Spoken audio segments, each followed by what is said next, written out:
Emotional attitude created all the problem in the house. It should not be repeated. I conclude, sir.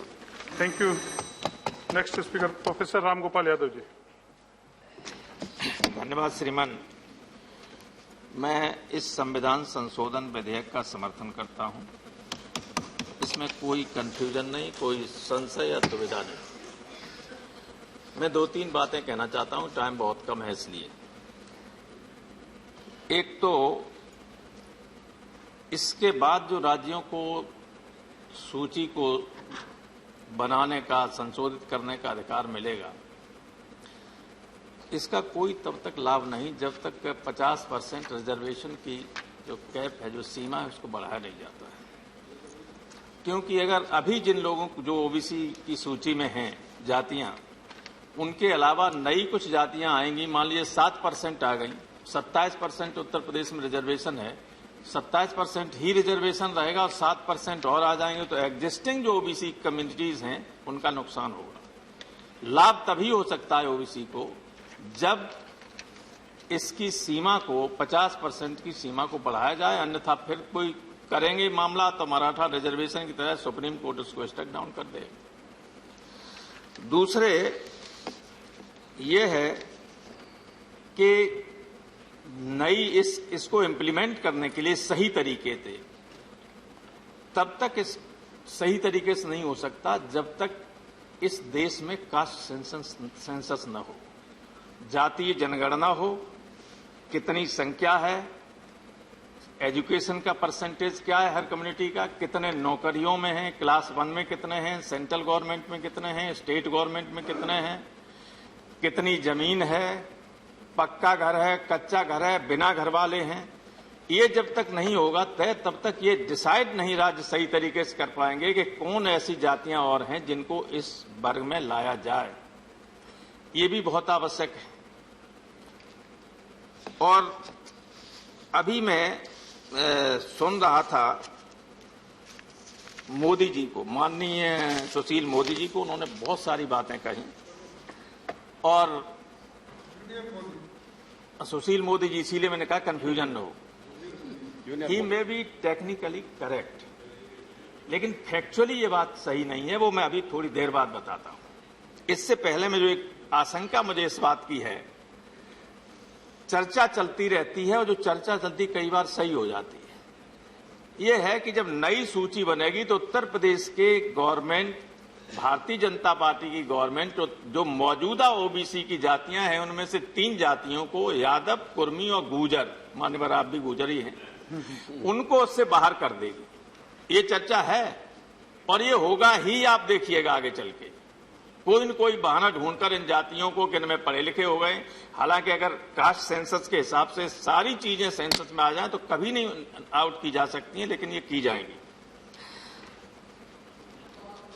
और मैं ये कहना चाहता हूं, यहां मंत्री लोग बैठे हुए कई, डीओपीटी से पता कर लीजिए कि जब से ओबीसी के लिए आरक्षण हुआ है, कितने लोग जो फाइनली क्लास 1 सर्विस, खासतौर से आईएएस, आईपीएस, आईआरएस, इनमें सिलेक्ट हुए थे, वे ट्रेनिंग के लिए नहीं भेजे गए. उनकी जगह दूसरे लोग भेज दिए गए अनरिजर्व कैटेगरी के. पता कर लीजिएगा, मेरे पास सूची है, पता कर लीजिए कि अगर ओबीसी के हमदर्द हैं आप, तो ये पता कीजिए कि ये क्यों नहीं लोग जा रहे हैं. ये सिलेक्ट होने के बाद उनके घरों पर मिठाई बट जाती है, लोगों की शादियां अच्छी तय हो जाती हैं, पता चला कि ट्रेनिंग के लिए नहीं भेजे गए. किसी से कह दिया कि आपकी क्रीमी लेयर का वो सही नहीं है सर्टिफिकेट, किसी कुछ बहाना बना के, या किसी को न भेजने के लिए कोई जनरल कैटेगरी का प्रॉपर आईएएस में आना है तो उसको ऊपर लाने के लिए 2 को रोक दीजिए. ये भी होता है. ये डीओपी, मैं चाहता हूं जो यहां उधर इतने ओबीसी के मेंबर हैं लोकसभा में भी, बीजेपी में, कि अगर वो चाहें तो सब पूरा हो सकता है. क्योंकि वे अगर थोड़ा सा इधर उधर हो जाए तो ये सरकार भी नहीं रह सकती, चाहे जितनी बहुमत में है, क्योंकि ओबीसी ही बहुमत में है. इसके बावजूद ओबीसी निगलेक्टेड हैं. आपने इतना कहा, मैं आपको बता रहा हूं, जो मान लीजिए मोदी जी, ये यूजीसी की सूचना के हिसाब से हिंदुस्तान की 40 केंद्रीय विश्वविद्यालयों में 1 अगस्त 2020 को प्रोफेसर्स की 313 पोस्ट में केवल 9 पोस्ट भरी हुई हैं, 304 खाली। एसोसिएट प्रोफेसर की 735 पोस्ट में से 38 पोस्ट भरी हैं, 697 खाली हैं। असिस्टेंट प्रोफेसर की 2232 में से 1327 भरी हैं, 9 से 5 इसमें भी खाली हैं।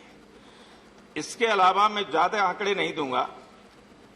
इग्नू में 346 पोस्ट हैं, 66% खाली हैं, 115 भरी हैं, 231 खाली हैं। IISER Indian institute of science education and research 153 post हैं, 86 हैं भरी हुई हैं, 67 खाली हैं, 44% इसमें भी खाली हैं।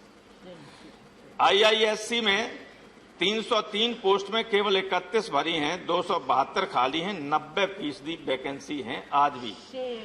तो अगर आप लोग कहते हैं कि हमने इतना किया है, कागज पर करते रहिए, जमीन पर न उतारें, तो लाभ किसको हो रहा है? किसी को लाभ नहीं हो रहा है, किसी को लाभ नहीं हो रहा। मैं खत्म कर दूंगा ना, आप वो मत कीजिएगा।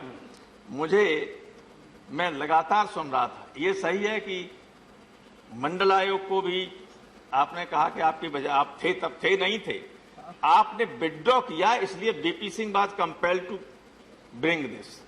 ये रियलिटी है। आपने वापस किया, तब बीपी सिंह साहब ने मंडल आयोग को लागू किया। ये उसके बाद ही चुनाव हो गए थे, करा दिए गए थे। क्योंकि जैसे ही उन्होंने कहा था अडवाणी जी ने कि हमें अगर गिरफ्तार कर लिया जाएगा उसी वक्त विड्रॉ कर लूंगा, गिरफ्तार कर लिए गए बिहार में, विड्रॉ कर लिया, देन वीपी सिंह ने ये मंडल आयोग लागू कर दिया।